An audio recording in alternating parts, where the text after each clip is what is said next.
Okay, so the other week I'm up and working on this commission, right? And it's one of them ones where there's a whole bunch of stuff in the background, there's a bunch of little details, right? So I get my background in nice, and then we slowly start getting into all these details, and there's brushes, there's tools hanging about, there's a bunch of things on the shelves in the background, there's stuff on the wall, and it's like, oh my god, how am I gonna line all of this? Well, you see, the trick is that I'm not. I'm gonna get Clip to line it for me. Hey, ain't that cool? Ain't that like something you ain't seen before, huh? Pretty cool. Just a whole bunch of nonsense you like to be able to do there, huh? No individual lines. Just draw the stuff in. Well, I'm gonna do my best to try and teach you how to do it in Clip. Also, this video is released early on Patreon, and that's also where I'm going to be putting the PSD file of all the scribbling we're going to do as examples for this. So why not go hop in that slippery snake hot tub? And yeah, hi, it's Bob, and let's get on with the chew. Okay, so we're in Clip Studio, and the first thing I'm going to do is go and pull my layer menu out so that you guys can see that. Right now, we just have the paper layer on the bottom, and then a blank layer on the top. And the other one I'm going to pull out is called Layer Property that we're going to need for this. If you can't find the Layer Property window, what you can do is go to Window up at the top. It's just down by here. If you click it off and then click it on again, you should be able to bring it up. If you can't find it or see where it's turning off and on, it is usually underneath the navigation window though, that is in the top right. I'm going to bring my tool window out like this as well, just so you guys can see some of the changes I'm making on that as I'm going. And I'm going to be using the G pen for this, just because we have different anti-aliasing options, which we're going to get into in a second. Okay, so we are on this top blank layer right now. I have my G pen, and I'm going to go to the anti-aliasing settings here, where you can just see all the little dots, and I'm going to go to the most aliased one, or just completely aliased, and I'm gonna go and draw some lines on like this, and then I'm gonna make another layer. Let's name this one aliased, the bottom one, and we're gonna have anti-aliased on the top. On the anti-aliased one, I'm gonna change the color slightly. We're gonna make the pen a little bit anti-aliased. We'll just go like one off like this. And I'm going to draw some more lines to see like this. So we have two different layers now. And the way that I go and do the border on these is to go over to the layer property, and you should see just a little circle on this first option here. And then it will come up with border effect. You'll have two options in there. There'll be this one that will blur the edges. You can't see it very well on this one. It's on the top green one. That just gives you a little bit of blur in the same color as the lines or anything that you have on that layer.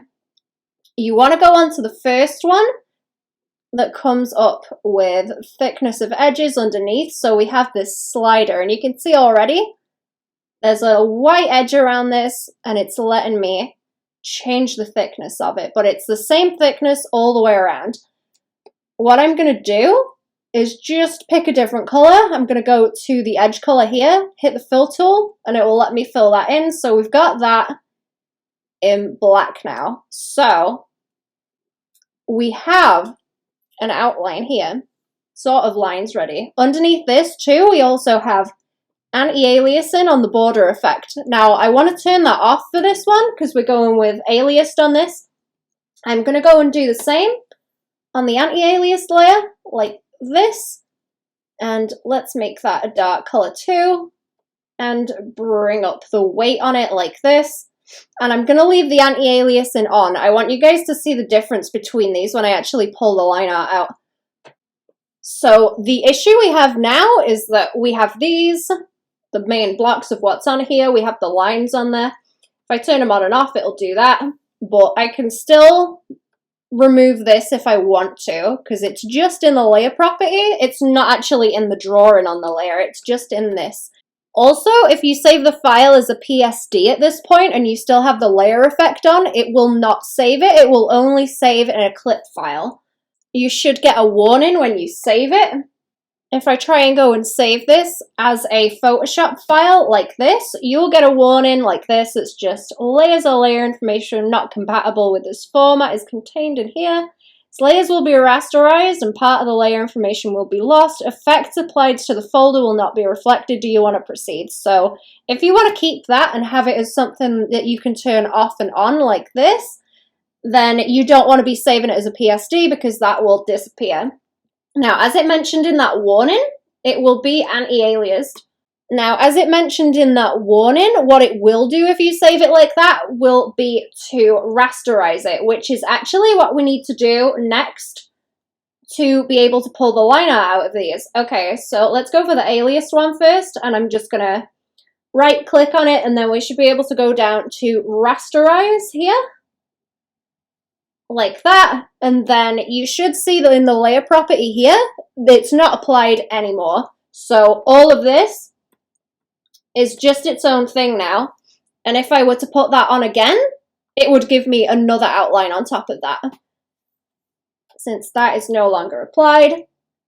And I'm going to go and do the same to the anti-aliased one down here, and then again, all this in the layer property disappears because it's just all the flat image now. So what we can do next is start to go and pull our line art out. And what we're going to want to do is go to the fill tool. I'm going to select transparency just from my little menu by here. You can see me there picking it out of the colors. And let's do it on the aliased one first.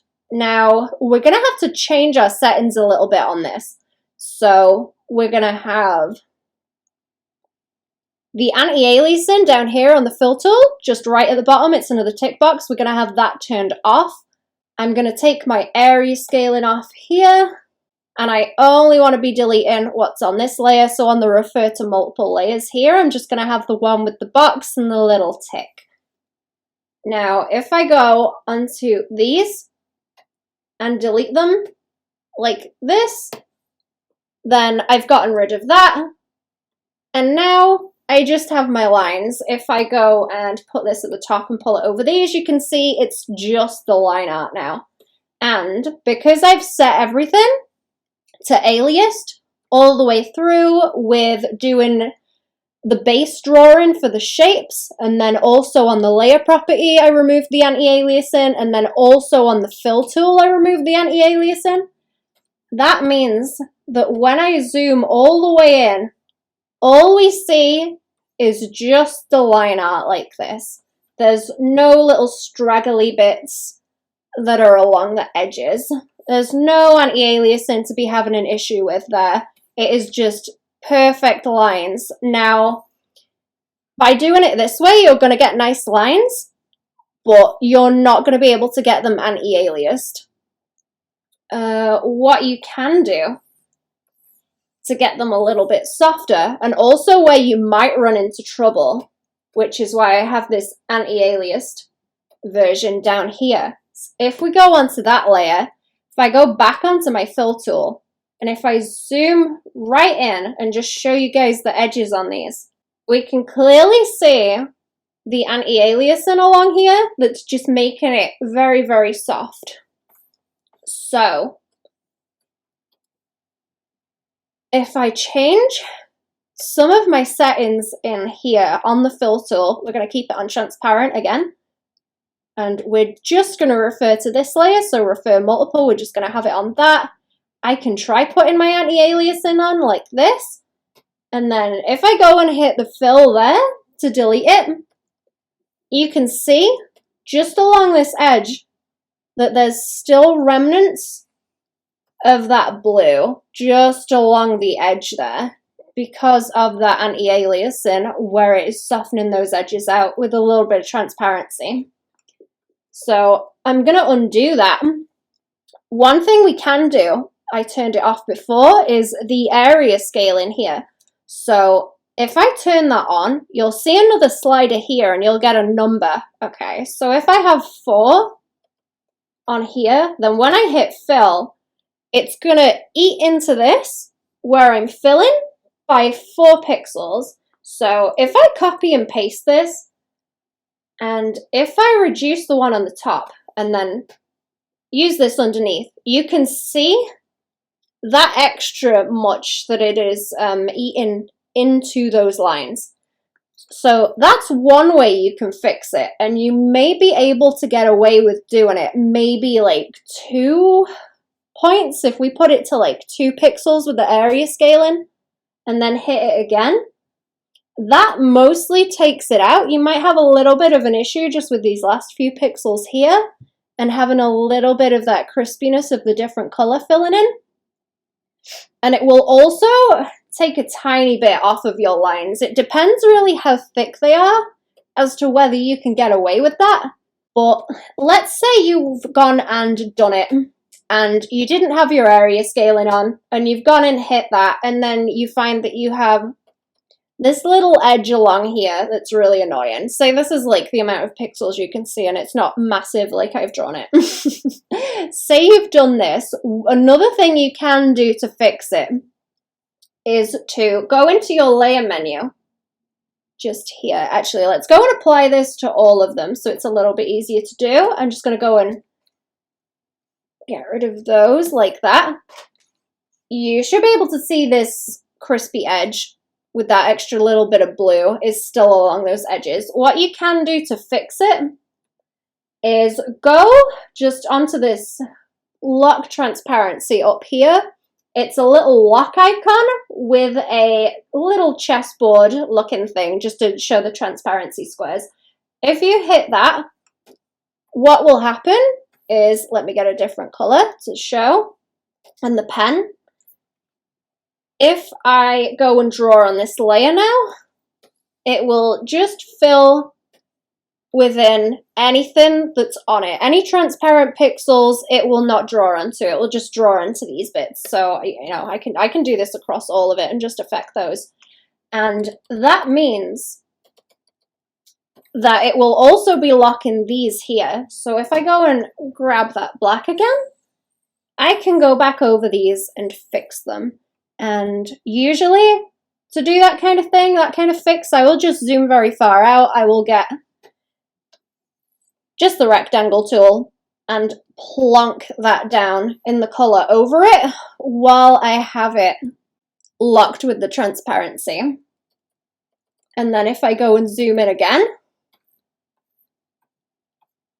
that is lovely and clean. We've still got that anti-aliasing, nothing's getting in the way. So whether you want your lines crisp or anti-aliased, you can use this both ways. There just might be a few extra steps if you want it a little bit softer and just a little bit of zooming in and checking.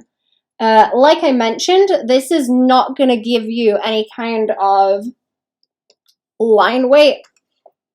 It's just going to give you the same weight all the way around. And it's also not going to give you any lines in between things unless you go and like erase in between it. So you would have to like take the lock off, go and draw extra in as you would like to, or any other like little stripey details or anything in between like that, but it will give you just a chunky outline like this. This technique is also really good if you want to do any kind of Art Nouveau styled things, because you don't have to worry about where any of the corners are or where things merge together and stop.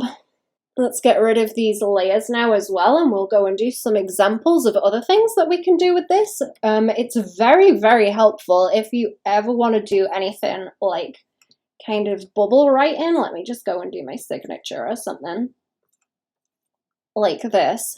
And then if I want to just bring these edges up, let's make them dark again like this. And then we'd go over and rasterize it like this. I'm making everything nice and aliased so it's sharp. And then I'm going to go back to my fill tool, take the anti-aliasing off. I don't need area scaling because it's all aliased and it's just going to hit those edges. I'm going to go back to the transparency and fill it in so I have nice text straight away. like this. I basically have bubble writing like really, really easily like this without having to even think about it. Another thing you can do for text like this, and I also find it very helpful for wires, is if we go into the brush menu here, and then you go next to brush size, there'll be this little button with an arrow pointing down, and that will bring up the pen pressure settings like this. Now the first little tick box is pen pressure, and I can take the pen pressure off. So where you can see my brush tapering out, especially on the end of this N or around the start of the B's down here, I don't have to have it like that. What I can do, and I'll make another new layer so I can reapply it, is to turn it off, and then it's just going to give it a consistent weight like this all the way around. You do have to be a little bit careful of these chunks at the end with how you move your pen, but I can go and do the same thing like this, and then the line weights a little bit more consistent on this. I'll go to Rasterize again, right clicking on the layer, back to my fill tool and transparency, and then there we go again. You can also use different brushes for this. Let's make a new layer. Let's try it out with some different ones. So I can use kind of a crunchy one like this. What other textured ones do I have? I can do this kind of thing. I can use a gradient like this. We can have, let's just make a little selection of things. Let's make some dots there. I'm going to use some of my own textured brushes. Maybe a few more textury ones that I've got hanging about like this. Inky ones. Something a bit spiky down here. Okay, that's all on the same layer. Now let's go and see what happens when I go and put this on something that doesn't have quite as solid of an edge like these. And then we'll make it a bit chunkier as well. Now, this effect really does not work well, as you can see, especially on where I've just used the airbrush there. You will just end up with a big chunk around the edge of it, basically, and it's not going to look nice. If I zoom in here, you can see how it's kind of like lumpy around the edge with just these individual little pixels that are kind of loose. If you have anything that has even a single stray pixel, if I just put one down like this, it will give you like a big old outline on it. Well, obviously depending on how thick you make the outline, but it's more likely to get really crunchy. You'll get these like little islands if there's a single pixel that's out of place. So it's not really the best for using around the edge of anything textured. This is kind of washing out just because it's a little bit lower. There we go. Yeah, this kind of thing, like around here, it starts to just get kind of chunky and nasty. Especially, like I mentioned on this one, with the gradient or the airbrush tool where it's very soft. This is latching onto every single pixel around here and trying to put a circle around them. And that's why we end up with just a really big kind of dark blob around the edge of this that doesn't look great. It kind of washes out there just because it's kind of compressing everything because of the screen size. But these kind of things are just, these textured brushes are really not very good for this kind of thing because, like I say, they will latch onto everything. My brush down here does a little bit better because I made sure to make the edges of it very crunchy when I made the texture that I was using for it, or the assets that I was using for it that I scanned in. So this really only works quite well if you're using it with a very sharp brush like this or a pen tool. Another thing you can use it with, if I go into my shape tools. If we go into the shape tools, there is an option for Lasso Fill, which looks like the lasso select, but the inside of the little bubble it makes is filled in. So I can also do this and make shapes with it, which I've been using quite a lot lately.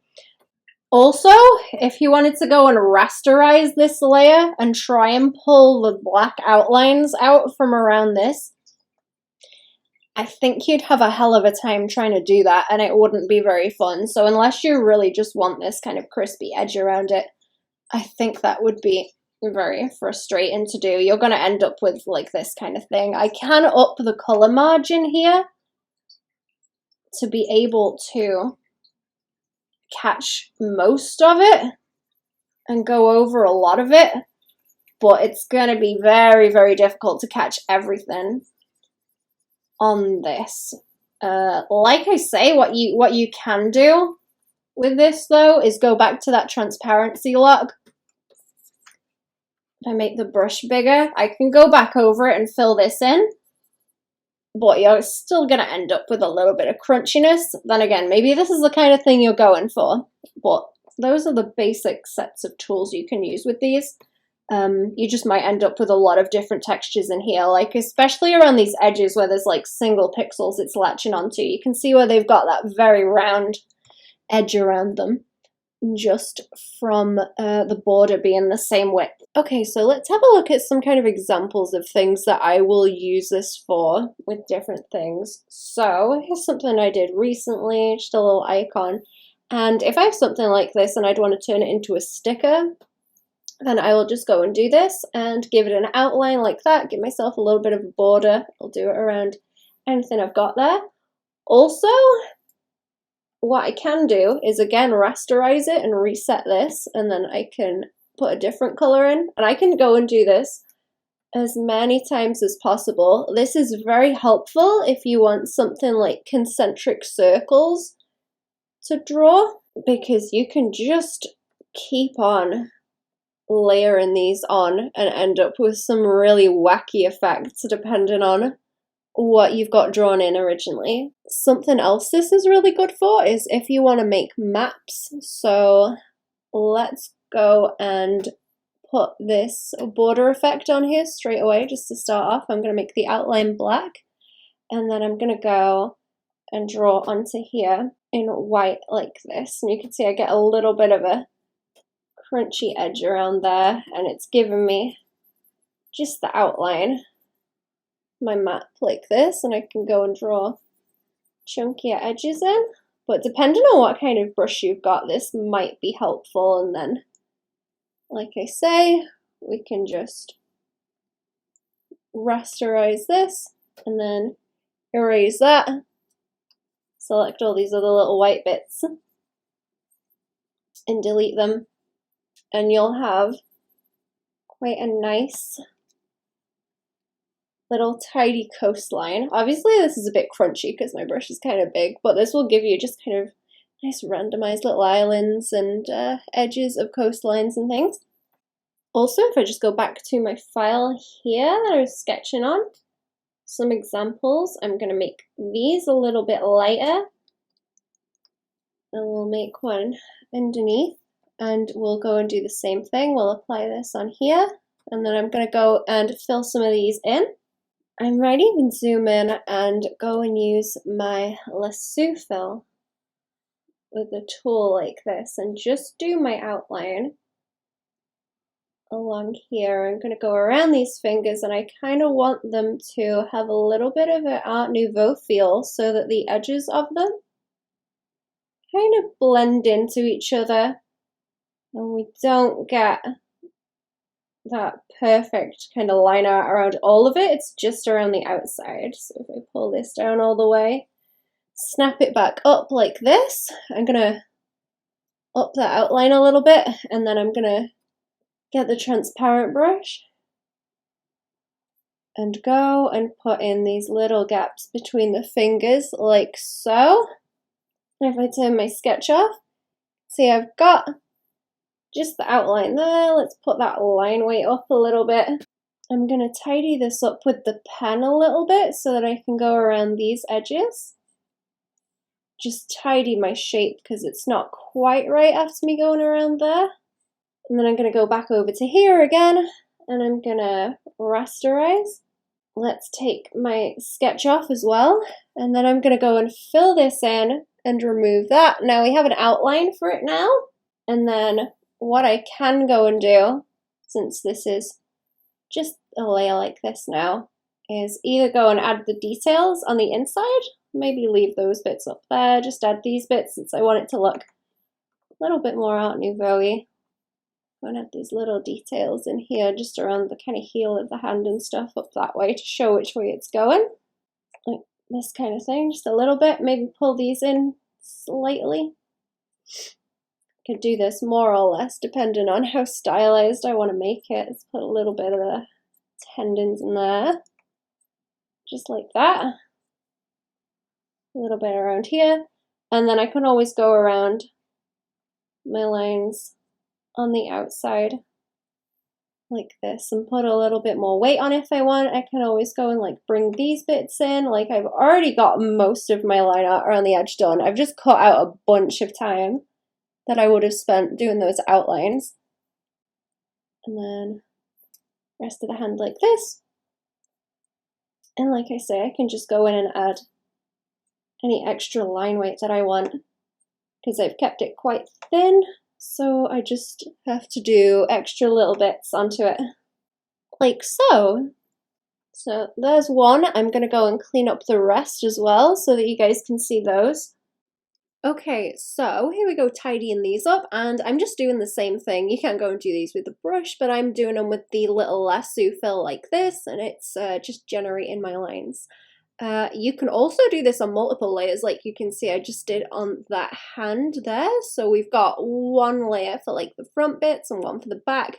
The only thing with doing that is you need to go and erase a little bit more because anything behind that first chunk will not be visible, but once you remove that white from it, it will. I'm also going to go and do it on the hair on this one, just down here where we've already put the body in.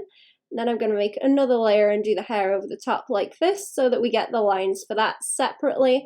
And again, we'll just have to go and erase things a little bit more specifically on that to sort them out. But now that they're done, we're going to go and erase all of that, and I'm going to go over it on a layer like this and just do my details and line weight and stuff, add a few kind of folds into clothes and little wrinkles and stuff, any of the details on the inside like this. Little bit more line weight around some of the bits on the outside so that they look a bit more normal and fit in properly. Like so, just wrinkles and hair and things like this. But you can see I've got like quite a nice edge around everything. Also with this, if you want to do selections outside something and then invert it, you're going to end up with a constant bit of line around the edges unless you want to go and erase it a little bit more to kind of soften things out and change line weights as well. Just tidying that last one up, and then we have a whole sheet of stuff there. There we go.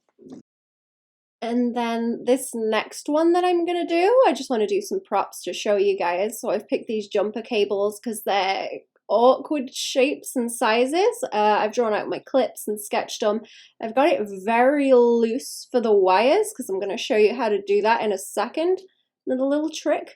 But first we're just going to go and fill in the outline for those where we've got all those little nibbly bits around the side and everything. You can't really see the outline right now because it's quite skinny. It's just kind of easier for me to see where the white block that I'm putting down is.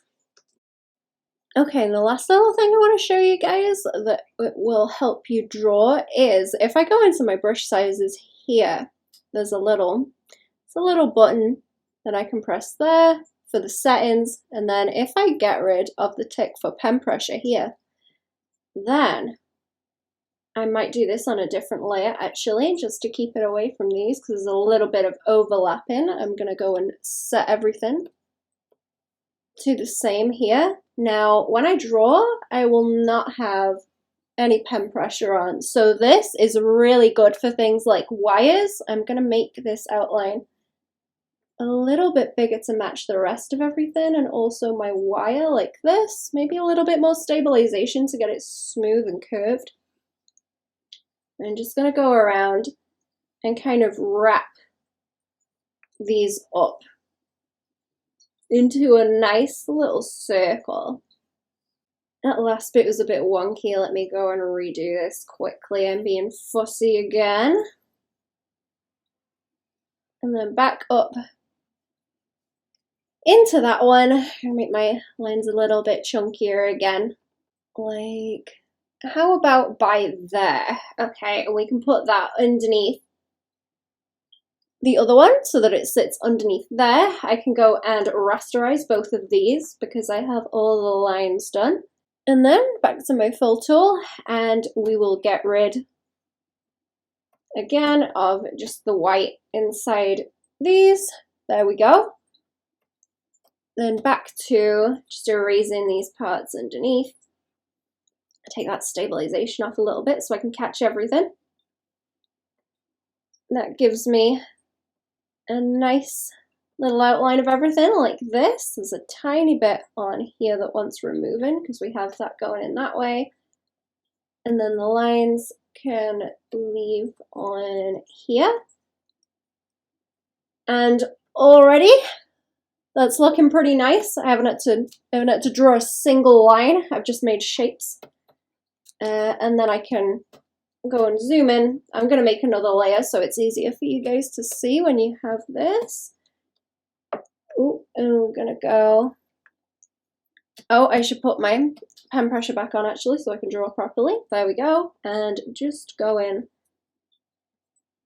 and draw all my little details onto it like this that we don't have on already. Soften things out. This, the little twisties in here. Allow it to grip or come together. Pull these around. There's a piece on here too. This once over and that way. There we go. We can see we've already got some nice little details going on for this.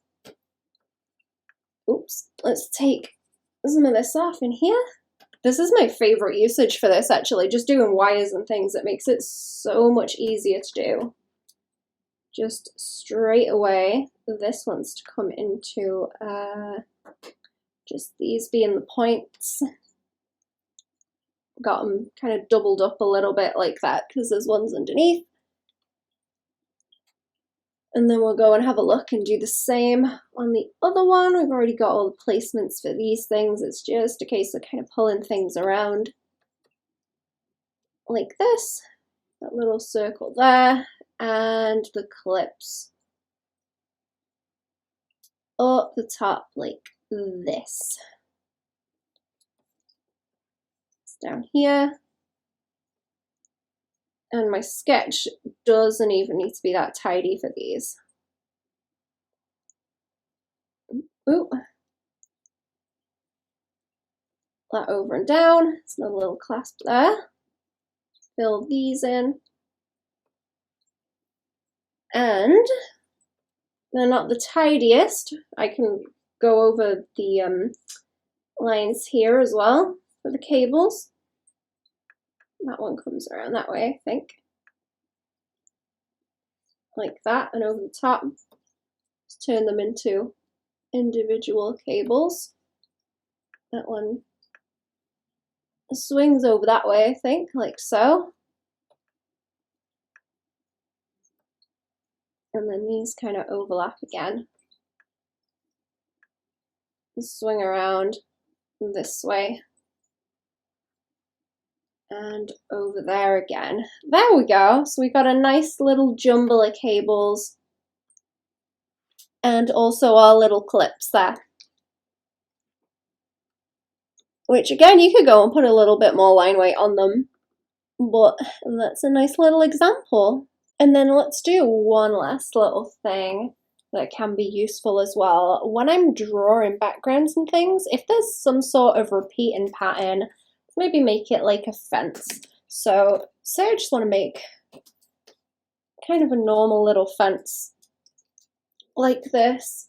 So let me make just a set of these, and we'll line them up like this. Just copy and paste a bunch of times and make a row of them.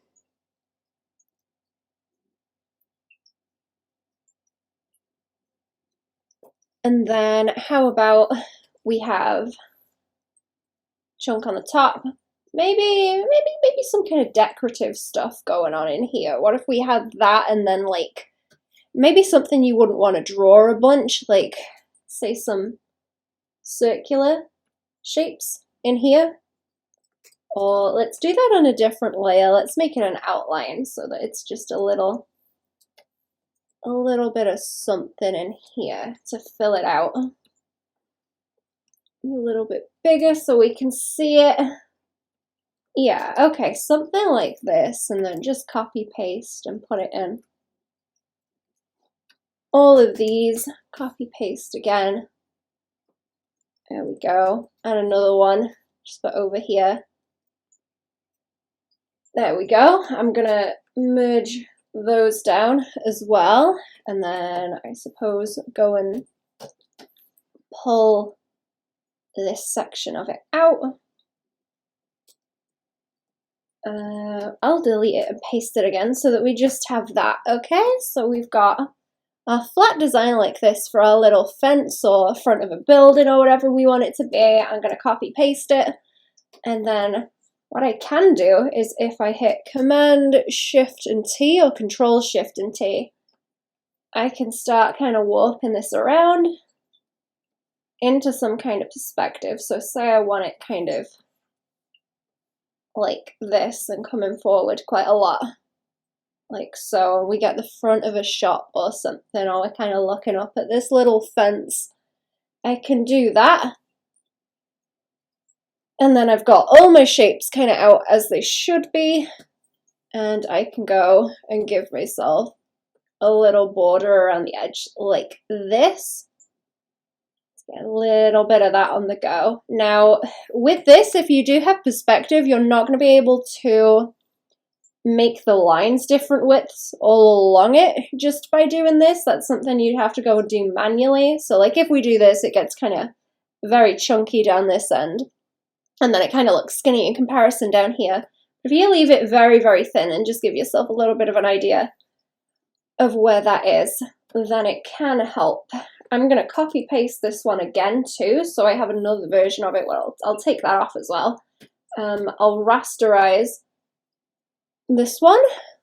The lines are on 6.3. I'm going to go and erase all of this in here.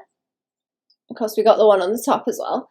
And there we go. We've got like a basic outline for the front of a building in like, well, very, very quickly. Quicker than it would take you to draw all of this manually. Just by drawing it out and doing that. And like I say, you can always go and put more line weight on manually, or there's a little kind of line thickness correcting tool that I could always get on the go and kind of just go over things like this and change it depending on how far forward it wants to be, just like that. But I suppose that's something we'll look at in another shoot. With this other one that I copy pasted, I have it like this, so what I can do is go and just pull it back just a little bit more like this, I suppose. Let's pull it in slightly like this so that we get another set of lines. Maybe bring it just up a little bit, or down slightly rather, like this. I'm just going to warp it a little tiny bit. And I'm going to do the same with my outlines. It's on 6.3 again. I'm going to rasterize it too. And then erase the insides. Now we have two like this. And I want to go and grab just the insides of the front one. If I go and do it like this, should select everything inside of there, since all the lines are closed especially. Or is it going to have a little bit of an issue because of the closed gap or the area scaling? Let's take the area scaling off, because Yeah, there we go. The lines are quite thin. And then I'm going to go onto this one and I'm going to delete everything inside of it. And then what we have is a little bit more dimension to it. So we can see from this angle where it's kind of coming off this way, just like that. Which is a little bit of a sneaky perspective thing, which I'm going to bring up in another tutorial. And yeah, there we go, we're done. Thanks for watching. I hope this was helpful. With all the Patreon stuff, I will be giving you guys this file, so you'll have all the perspective stuff that I did in this one, and then also the cables, and these down the bottom, as well as just these first two with all the brush tests on them, so that you guys can see. This file will be included with everything. Yeah, have for watching. Bye-bye.